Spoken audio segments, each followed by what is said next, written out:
Doctor നിങ്ങളുടെ BP നോക്കട്ടെ. മറ്റന്നാൾ രാവിലെ നിന്നെ തൂക്കിലേറ്റാൻ പോവുക.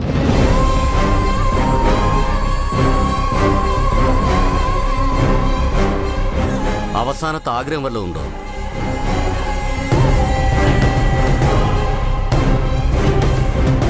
ഡയറക്ടർ സിദ്ധാർത്ഥിനോടൊന്ന് സംസാരിക്കണം. അല്പസമയത്തിനുള്ളിൽ അഞ്ജലി കൊലക്കേസിലെ പ്രതി മുന്ന തൂക്കുകയർ ഏറ്റുവാങ്ങും. അതുകൊണ്ട് മുന്നയുടെ അവസാനത്തെ ആഗ്രഹമായ അഞ്ജലിയുടെ ഭർത്താവും സിനിമാ ഡയറക്ടറുമായ സിദ്ധാർത്ഥനെ കാണണമെന്ന് ജയിൽ അധികൃതരോട് ചോദിച്ചിരിക്കുകയാണ്. മുന്നയുടെ അവസാനത്തെ ആഗ്രഹം എന്തായാലും സാധിച്ചു കൊടുക്കാമെന്ന് ജയിൽ അധികൃതർ ഉറപ്പു നൽകിയിട്ടുണ്ട്. തന്റെ ഭാര്യയെ കൊന്ന കൊലയാളിയെ സിദ്ധാർത്ഥ് കാണുമോ അതോ ഇല്ലയോ? മുന്ന സിദ്ധാർത്ഥനോട് എന്താണ് പറയാൻ ആഗ്രഹിക്കുന്നത്? ചെയ്ത കുറ്റത്തിന് സിദ്ധാർത്ഥിനോട് അവർ ക്ഷമ ചോദിക്കുമോ? അദ്ദേഹം സിദ്ധാർത്ഥനെ കാണാനുള്ള കാരണം അറിയാനായി ജനങ്ങൾ ആകാംക്ഷയോടെ കാത്തിരിക്കുകയാണ്. സാറേ, എന്റെ മോന്റെ ജീവൻ രക്ഷിക്കാൻ വേണ്ടി സാറിന്റെ ജീവൻ പണയപ്പെടുത്തിയല്ലോ. ഞാൻ ഈ സാഹചര്യത്തിൽ ചോദിക്കരുത്, എന്നാലും ഞാനൊരു അമ്മയല്ലേ, ചോദിക്കാതിരിക്കാൻ കഴിയുന്നില്ല സാറേ. എന്റെ മോനെ രക്ഷിക്കാൻ മറ്റൊരു വഴിയില്ലേ സാറേ?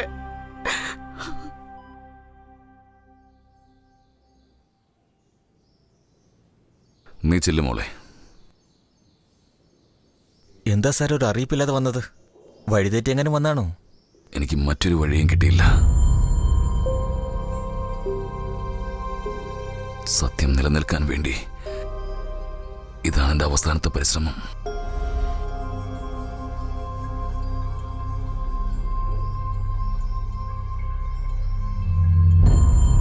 നിന്നെക്കുറിച്ച് എല്ലാ കാര്യങ്ങളും ഞാൻ അറിഞ്ഞു. ഒരുപാട് കുടുംബങ്ങൾക്ക് ജീവിതം കൊടുത്തവനാ നീ. യഥാർത്ഥത്തിൽ നീയല്ല കുറ്റവാളി.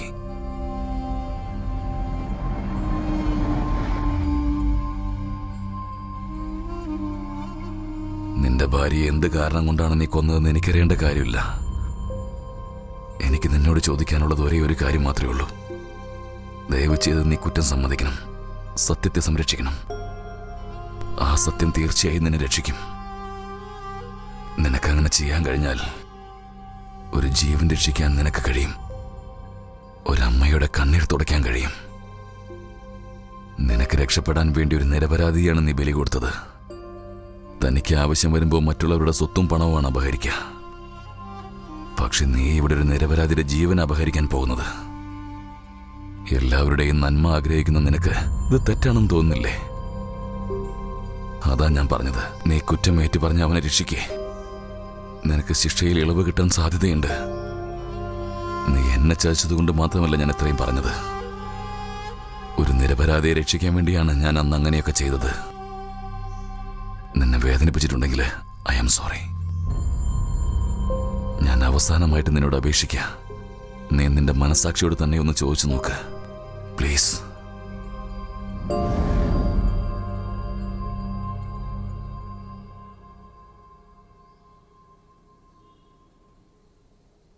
സിംഹത്തിനെ പോലും വെല്ലുവിളിക്കുന്ന നിങ്ങള് ഇത്ര പെട്ടെന്ന് സറണ്ടർ ആവുമെന്ന് ഞാൻ വിചാരിച്ചില്ല സാർ.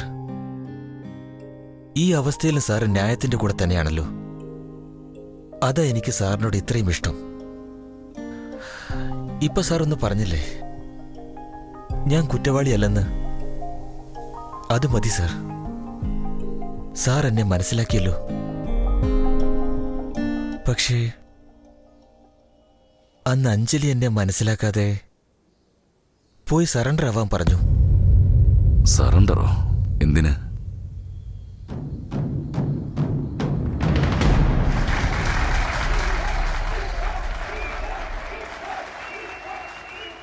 ఫెయిల్యూర్ అంటే ఏంటో తెలియని ప్రముఖ దర్శకుడు సిద్ధార్థ్ ఒక వ్యక్తి కాదు, తెలుగు సినీ రంగాన్ని నడిపించే ఒక శక్తి.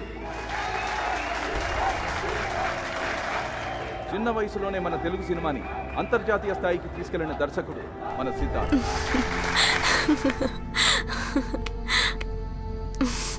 എന്തിനാ നീ ഒറ്റയ്ക്ക് കൈയടിച്ചോണ്ടിരിക്കുന്നത്? ഒന്നുമില്ല. സ്റ്റേജിൽ എന്നെ കുറിച്ച് പറഞ്ഞതെല്ലാം ആലോചിച്ചാണോ? അതുകൊണ്ടാണ് കൈയടിച്ചത്. അതെങ്ങനെയാ നിങ്ങൾക്ക് മനസ്സിലായേ? ഞാനൊരു ഡയറക്ടറാണേ. എപ്പോഴും സ്വപ്നലോകത്താണല്ലോ. ഡ്രങ്ക് ആൻഡ് ഡ്രൈവിൽ പിടിക്കപ്പെട്ട ഇമേജ് സ്പോയിലാവും. അതൊന്നും സ്പോയിലാവില്ല. എല്ലാ പോലീസുകാർക്കും എന്നെക്കുറിച്ച് അറിയാലോ. ഓട്ടോഗ്രാഫ് മേടിച്ചിട്ട് വെറുതെ വിടും. പക്ഷെ ഞാൻ കൂടുതൽ മദ്യപിക്കാറില്ലല്ലോ. നിനക്കറിയാവുന്ന കാര്യമല്ലേ. ഇന്ന് ഞാൻ വളരെ ഹാപ്പിയാ. അതുകൊണ്ട് കുറച്ച് ഉറപ്പി. അഞ്ജലി, നിനക്കൊരു കാര്യം അറിയോ? സക്സസ് തരുന്ന ലഹരിക്ക് മുന്നിൽ ഈ ആൽക്കഹോൾ ഒന്നുമല്ല. പിന്നെ സിദ്ധാർത്ഥ്, നിന്നോടൊരു കാര്യം പറയാൻ മറന്നുപോയി. മുന്നാന്ന് പറയുന്ന ഒരാൾ എന്നെ ശല്യം ചെയ്യുന്നു ഞാൻ നിന്നോട് പറഞ്ഞിരുന്നില്ലേ?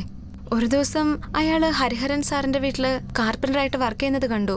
ആളാകെ മാറിയെന്നാ തോന്നുന്നേ.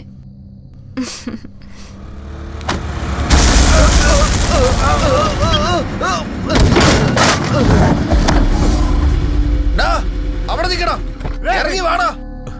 സോറി ചേട്ടാ. കണ്ണു കണ്ടുകൊണ്ടോ ഇങ്ങനാണോടോ ചെയ്യാ? എനിക്ക് വല്ലതും പറ്റിയിരുന്നെങ്കിൽ എന്റെ ഭാര്യ മക്കളെ ആര് നോക്കൂടാ? പറയണോ? എന്റെ കുടുംബം വഴിയാധാരമാവില്ലേ? എടാ, ഒരു പെണ്ണ് അടുത്തുണ്ടെന്ന് വെച്ച് നിനക്കൊന്നും മനസ്സിലാവില്ലേ? സർ, ഇതെന്റെ ഹസ്ബൻഡാ സർ. ഞാൻ നിങ്ങളോട് സോറി ചോദിക്കാം. ഇദ്ദേഹം ആരാന്നറിഞ്ഞ? ഇവൻ ആരാണെങ്കിൽ എനിക്കെന്താ? ഇദ്ദേഹമാണ് ഫിലിം ഡയറക്ടർ സിദ്ധാർത്ഥ്.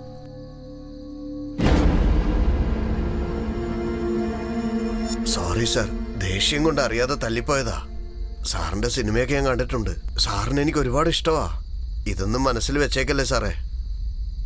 എന്നോട് ക്ഷമിച്ചേക്ക് സാറേ. മാഡം, അറിയാതെ പറ്റിപ്പോയതാ.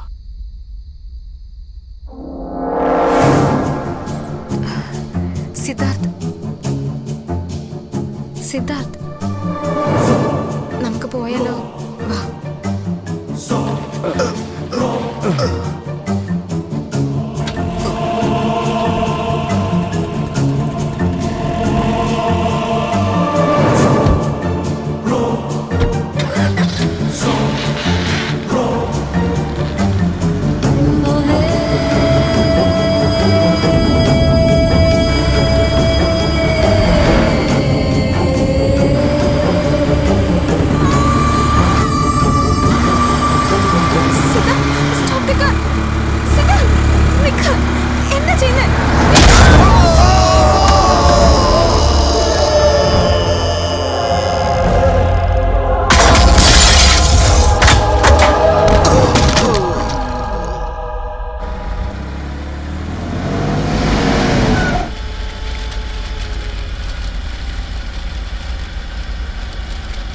സോറി.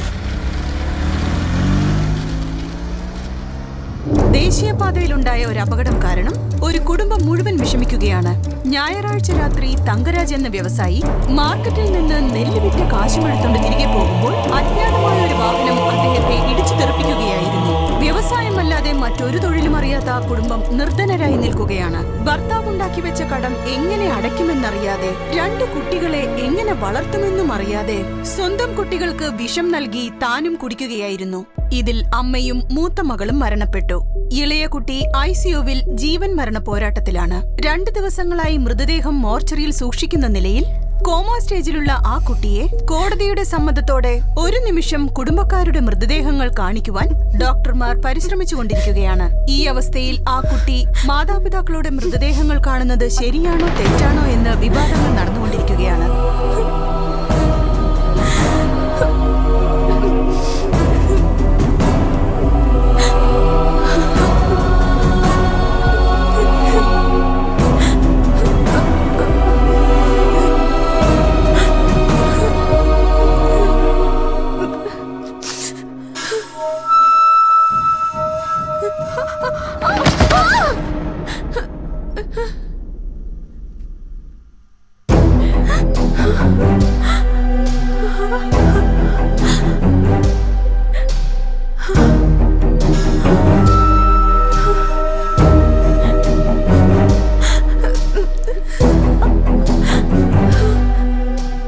എന്നോടൊന്നും പറയാതെ നീ എങ്ങോട്ടായി പോകുന്ന അഞ്ജലി?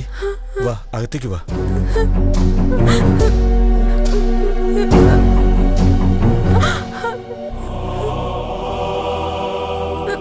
ഇങ്ങനെ പേടിച്ച് പേടിച്ച് നോക്കല്ലേ അഞ്ജലി. എനിക്കിത് താങ്ങാൻ പറ്റില്ല.